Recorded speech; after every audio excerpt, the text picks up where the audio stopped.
Feel the rhythm, feel the rhyme, get on up, it's debate time. I'm Baron Vaughn, and this is The Great Debate, where we tackle the toughest questions in fandom. Today's show is all about movies. Hey, how do you feel about the silver screen, DBA? You know, I once dated a silver screen. The age gap became an issue. Oof, I get it. Love can be very hard.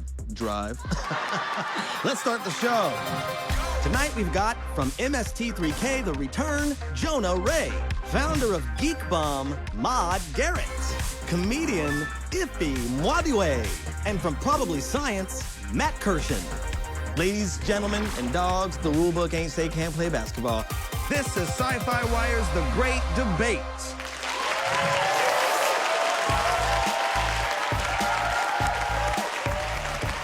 It's time for The Great Debate. I'm your host, Baron Vaughn, and with me to help keep score and determine the winners is our ship's trusty computer and my favorite cyber bully, DB8. Everybody. I've only bullied one cyber. Two if you count Roomba. That dude sucks. Well, he might suck, but our guests don't. Let's hear it for our panelists, everybody. Yeah. Our first round is called Debate Expectations. I'll announce the topic, and the four of you will state your case and then argue amongst yourselves. One thing's for sure about today's films, they ain't getting any shorter. If I'm gonna sit in the dark for 3+ hours of car chases and explosions, I need some serious sustenance. But there's just so much to choose from at the concession stand. How does a person decide? With the help of our panel, of course. Our first topic is movie munchies. What is the best movie snack? Maude Garrett, you're up first. Tell us about your cinematic snack of choice. Fantastic. It's actually nothing short of brilliant when you think about it, because I know that the cinema, you have to have attention on the screen, and it can be distracted with loud noises of different, like, packages and popcorn. So I'm actually doing the best thing out there. And as an Australian, I don't feel I have a choice here. I'm talking about red wine. Now, with red wine, thank you guys. When you drink red wine, it doesn't make any noise at all. And even if it's a bad movie, after this, it's a really good movie. Oh, wow, yes. Jonah, what are you scarfing down at the Cineplex? Well, when I go to the movies, I want to have a classic film experience, and that's why I chose popcorn, the classic movie treat. Popcorn, it's simple, it's the sound, it's what you smell, it's a whole experience. And what a lot of people don't know is that popcorn and its popularity during the Depression kept movie theaters alive. So the fact that you all like movies, think popcorn.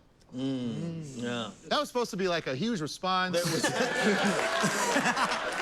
I guess I'm the only one that likes movies. Okay. That's because they're not drunk. Okay, it's a good point. That's a great choice, Jonah, and I like it. Iffy, you're up. I like your snacks, I like your drinks, but I need something to hold me over for a whole movie. You know, movies are getting long. You know, you got 4-hour movies starting to pop up, so that's why I went with pretzels, the filling treat, the treat that's multi-purpose. You know, if it gets a little tense, you can take a little piece off and start to squeeze it. It makes you feel good. Somebody talking too much turns into a ninja star. You just assaulted him.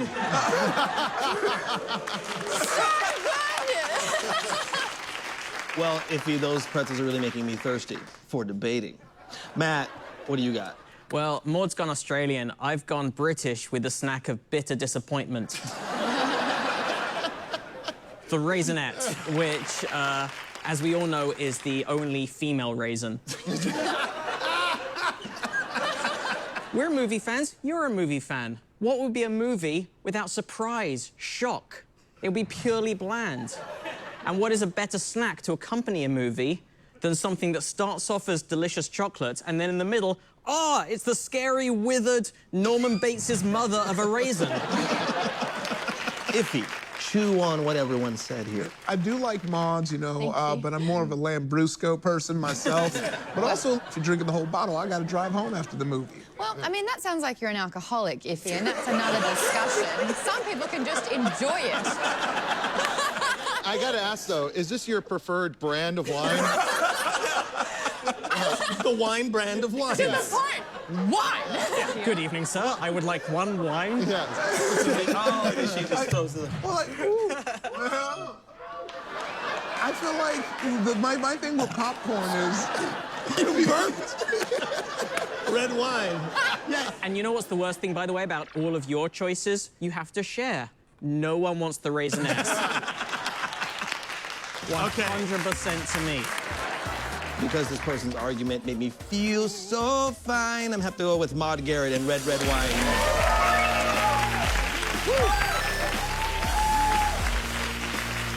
Speaking of snack breaks, it's time for intermission. This is The Great Debate, and we'll be right back.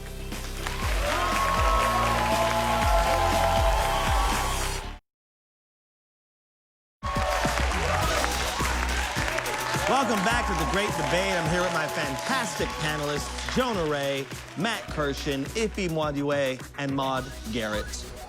Our next round is head-to-head. We're gonna pit you against each other, 2 at a time, to settle some more cinematic stumpers. Maude will be facing off against Matt.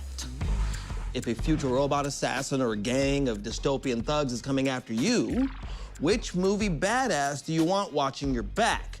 It's time for Best Bodyguard. Maude, the floor is yours. Alrighty, as someone that often needs protection and protecting in this scary, scary world, I would actually like to call upon Furiosa from Mad Max Fury Road to protect me. Look at this woman!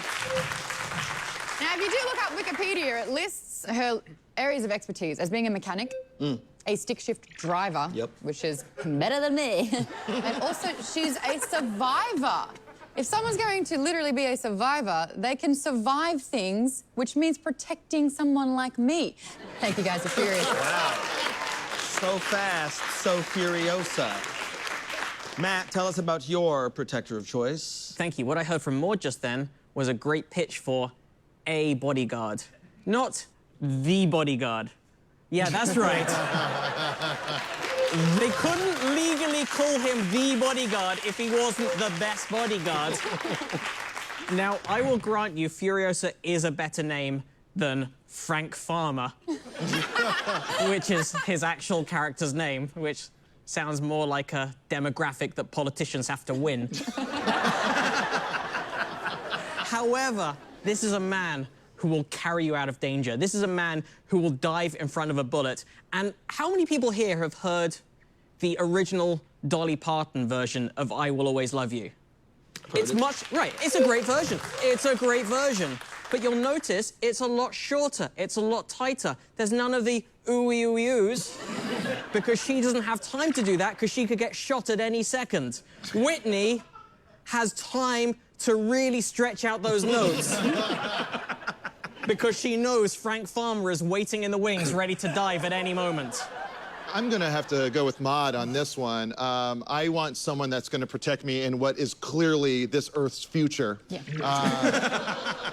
And I don't wanna be worried about my bodyguard falling in love with me, which has happened so many times.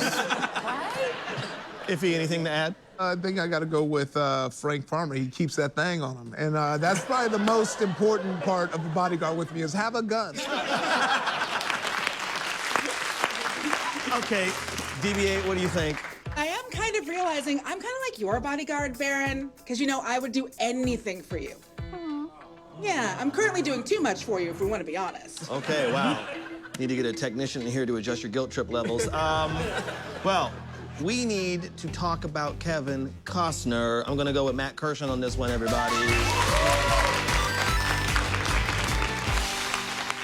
Iffy and Jonah, you two shall debate movie trailers. Do they give away too much? Iffy, how do you feel about previews? I mean, I do not think they give away too much. As someone with a strict Nigerian father who only let me watch one movie a year, I depend on those trailers to keep me in conversations at school. Like, you know, and I think the worst thing is when they change things from the trailer and then the kids at school are calling you out. They're like, hey, that didn't happen. You're like, oh, it happened in my movie. I don't know what your movie was, but it didn't happen in mine. Okay. Really good points, Iffy. I cannot argue with you there, but I know someone who can. Jonah, tell us your thoughts. Well, my loving father let me do whatever I wanted to. He knew that I had an interest in the arts and really pushed me in that direction. And so when I got to see any movie I wanted, I always hated the fact that I had to wait forever for these ads, these marketing campaigns where they give away the entire movie. I don't need that. Let the magic unfurl before you. Okay. And don't watch trailers. I'm gonna have to reveal my winner right now, and because I can taste his sweet bitterness, I'm going with Jonah Ray on that one, everybody. Next up, one of the marks of a truly great film is that when you leave the theater, you can't stop spouting off lines from what you just saw. Maud and Iffy, what is your case for the most quotable movie? Maud, we'll begin with you. Alrighty, my most quotable movie is the best movie of all time, The Princess Bride. Now, and if you don't believe me, maybe you're like, oh, inconceivable. And then I will say, I do not think that word means what you think it means. And I think what's really telling is that you can say the small, like, off-the-side things, like, as you wish, and someone's like, I know what you mean. So it's like innocent words become bigger things. But also, the most ridiculous quotes in that movie, which will not come into your day-to-day life, like, my name is Inigo Montoya. You killed my father. Everyone? Prepare to die. Wow, that quote, Mandy, patinks me back. That was a stretch, but I'll... Oh, I do yoga. Okay, Iffy, tell us what movie you're always quoting. You made a great case, Maud, but I only saw Princess Bride for 30 minutes the first time last year in a hotel, which I left thinking it was Zorro. So those quotes don't land, but what quotes do land for me is the Samuel L. Jackson story featuring Samuel L. Jackson, because every movie with Samuel L. Jackson is his movie.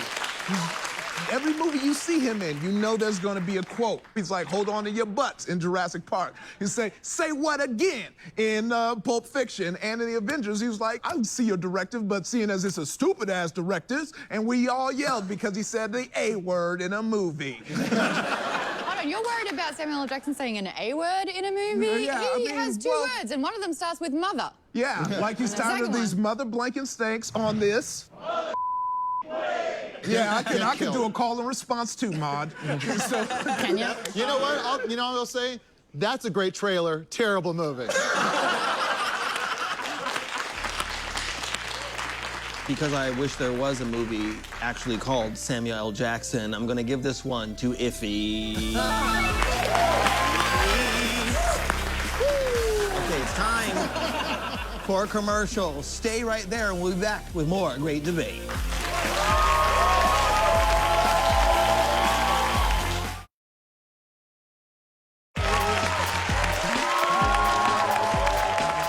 Welcome back, everyone. This round is called It's Not Easy Being Green Screened. This is a chance for us to chroma key our players into ridiculous situations and see how they fare. Because this is our movie episode, I'm going to have Iffy and Matt both take a stab at wrangling together some movie bad guys. It's time for Goon Recruiter. Iffy, please journey to the Emerald Arena, my friends. right? I've always had a soft spot in my heart for the clumsy bad guys from the Home Alone movies. They just can't catch a break. Iffy's gonna help those bumbling burglars fill out their ranks by enlisting some new blood. Iffy, the floor is yours as Goon Recruiter for the Wet Bandits. All right, everyone. Do you excel at being hit in the face, bouncing right back like a cartoon character? Are you willing to endure high levels of pain and the chance to punch a child in the face? Huh? If so, I want you to join the Wet Bandits, huh? And let's kill a kid. Wow. That was great. That was really great work, Iffy. Thanks, you know. It's all in the swings. I had no idea you were a pescatarian. And now, Matt, please go to the Emerald Arena. Matt, let's see you do your best job as a goon recruiter for some action movie henchmen. Thank you, thank you, thank you. What, something about my appearance? Is that... Thank you, goons. Thank you, old returning goons. See some familiar faces there, and also a lot of new goons to replace the many missing dead old goons from before. Now, welcome back. For the new guys, and we needed quite a lot of you, here's some information. You will each be patrolling a 2-foot-long area. This is important. Do not look at any other area. And finally, only one of you at any given time may fight. You remember the 3 S's. You stand, you stare, you step in once he's dead. All right, great work, Matt. Please come on back to the stage. Time for me to reveal a winner for the jacket alone. I'm gonna have to give it to Matt Kirshen, everybody. Thank you, I made it myself. You made it yourself? I did. Very good henchman, a henchman that can sew. Next up, now movie monsters can be scary, but you'd be a liar if you said you never found them a little enticing. And even a ferocious fiend deserves to find love. Jonah and Maude are going to act as matchmakers and find a creepy companion for our audience. It's time for Monster Dating Profiles.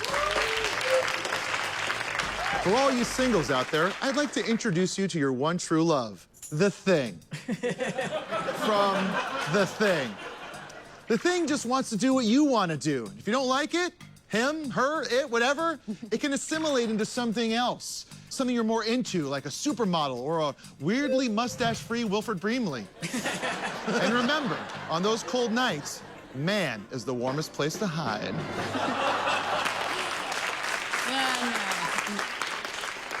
No. What the Lonely Hearts really want is a thing like venom.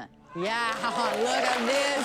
It's like venom takes over Eddie Brock's body, so it's kind of like 2 boyfriends for 1.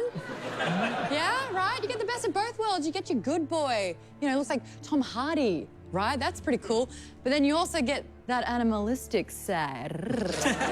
Also, he's like flexible, good at fighting, and he's got that double-jointed jaw that makes him like really good at mouth yoga. Can you see this tongue? What does it do? I know. Yeah. Super gross. What about Dracula? Yes, this undead snack may be 466 years old, but don't you want a lover with experience? One who never has garlic breath. One that will always be there to whisper sweet blahs into your ear. All righty, you bring the beauty. This guy will bring the beast. Yeah, right? Get instantly horny.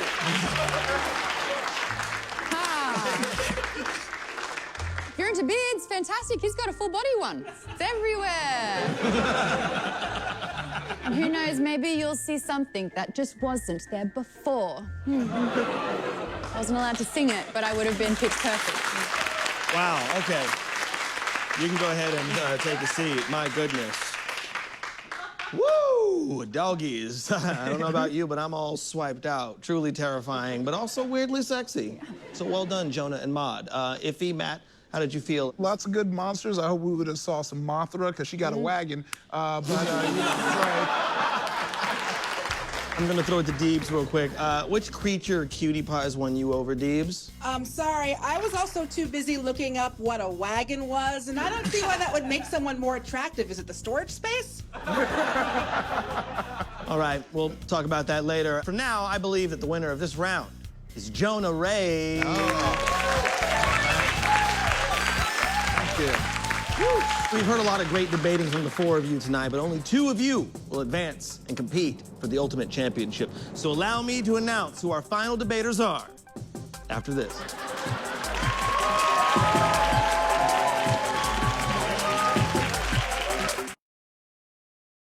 We are back, just like the Terminator promised, and it's time for the debate to end all debates, or at least the ones in this episode. Tonight's final debattlers are Jonah and Max. And here's our topic. The world of 80s action movies was lorded over by 2 insanely buff one-liner spouting legends.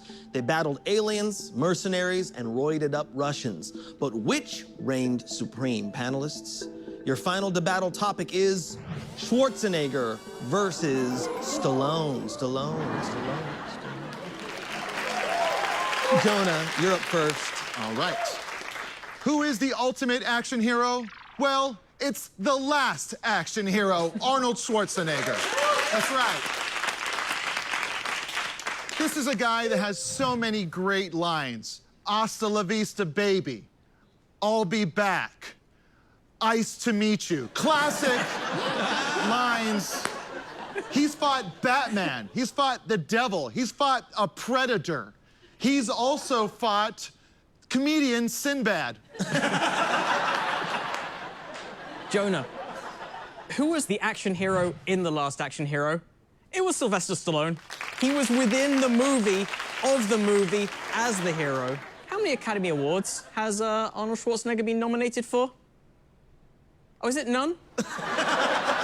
Rambo 2, Rambo 3, Rambo 4, Rambo 5. Name a number. There's a Rambo. Rocky. Rocky 2, Rocky 3, Rocky 4. Tell you what Stallone never had to do, piss off and dabble in politics for a few years because he was running out of movie ideas. Because there was always another Rocky and there was always another Rambo. Okay, all right. Jonah, can you spell Schwarzenegger? Yeah, easily. Yeah. Yeah.